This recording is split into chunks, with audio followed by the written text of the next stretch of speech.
All right, happy Thursday, everybody. It is August 30th, and this is a meeting to check in on active design and usability tests for Backdrop CMS.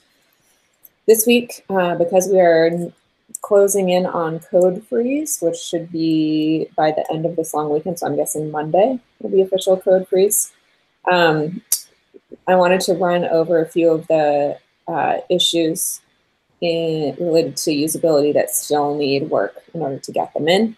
But before I get to there, really quickly, I want to talk about a couple of issues for backdropcms.org. The main one there is to improve the user experience for selecting modules, themes, and layouts. That's issue number 442. We would definitely love some help with that one if anyone has any time or interest in working on implementing theme changes or improving search queries, that sort of thing on the site there. The other issue is for forum.backdropcms.org. We have an issue number 59 in the forum queue about improving the experience of using the code block widget. I could use some help with the CSS on that one.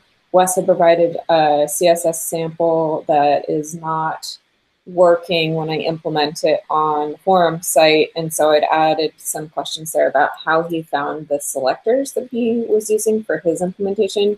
Because there's a bunch of crazy stuff that CK Editor is doing to build the drop-down menus, and I don't know how to, and I can't inspect them to figure out what the right elements are there to select. So I could use some help on there. If anyone knows how to theme the CK Editor buttons, that would be great.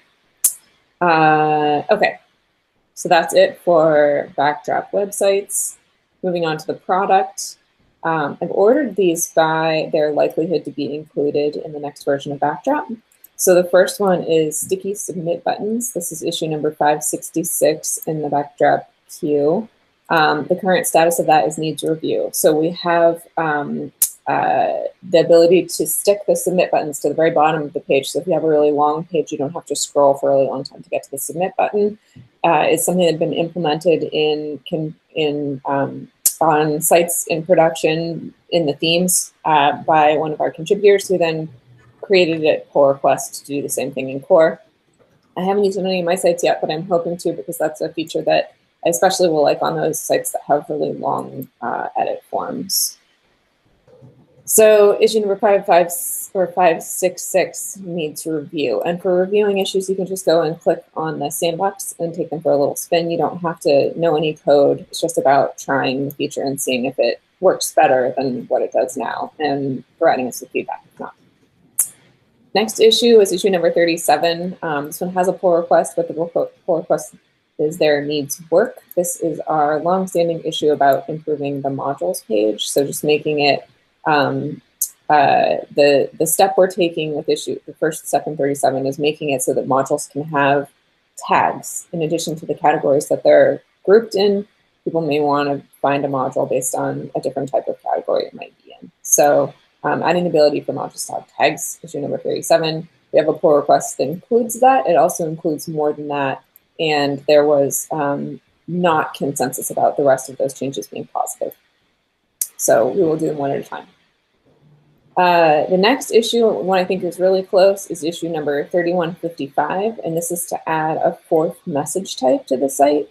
So right now when you get messages on your site, they pop up as success messages, for example, after submitting a form successfully, warning messages, or error messages. And we thought it would be nice if there was another type that was an information type, because not all of the messages that are coming up as success messages are actually success. Sometimes they're just information. It would be good to communicate that differently to users.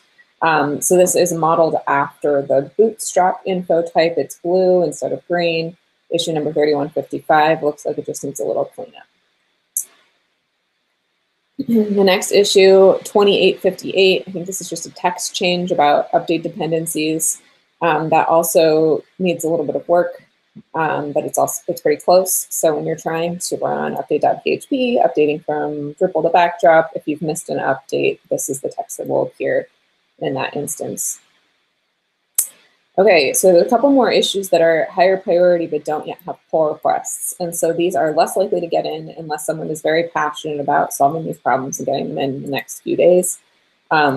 We do have time for usability issues after the first, but they need to be minor enough that they won't require additional testing. So not all of these will qualify for that.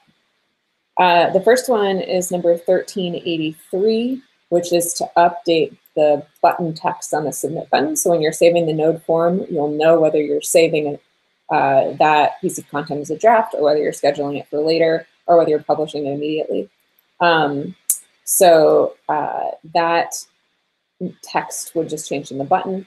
And then there's another issue 3122, that goes hand in hand with that, which is more clearly just defining what a draft is, what publishing now will do, and what scheduling later will do. So there's some description text on that form already, but it's all grouped together in a way that is not very intuitive for people using the form. So the recommendation here is to separate it out. But there's some CSS problems that also need to be resolved so that it's clear which text is with which button. And then other issues on the manage display pages. So if you're managing the display of a teaser, for example, the title on that page needs to be set. That's issue 3141.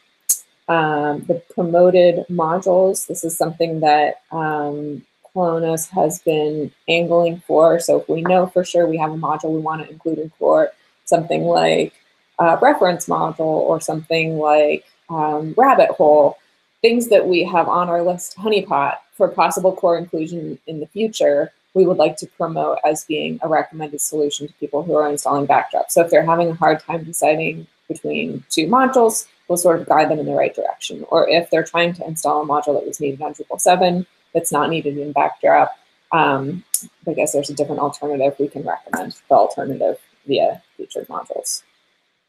So that's an issue. It doesn't yet have a pull request. And then the last one is to make it clearer when there's a problem with dependencies when using the installer. So if you're trying to install one module that depends on another module, giving people the right information about how to proceed. So that's issue 3143.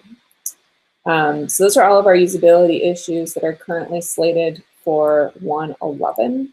Again, we might not get all of them in, but we can get in as many as we can before release, as long as they are not going to cause more problems than they fix. We have one design issue, which is issue number 2873, but it sounds like we've landed on a design for that. So that's for the installer, particularly on mobile. And we just need to get a pull request in place that implements those changes. So that one also needs a pull request. So that's it for active design and usability issues. There were a couple of other things that came up today too, not related to design and usability. So we will talk about those at our next meeting, which is the dev check-in in about 15 minutes. Nate, is there anything you'd like to add related to design tasks? No, not today. Thank you. All right. Well, we did want to run through the agenda really quickly and just give everyone an update on where those issues are and how likely they are to get in. So if you're really passionate about any of the ones we just talked about, now is the time to get involved. But since that's it, we'll go ahead and wrap this meeting, and we will chat again in 15 minutes about other tasks for Backdrop 111. Thanks, guys.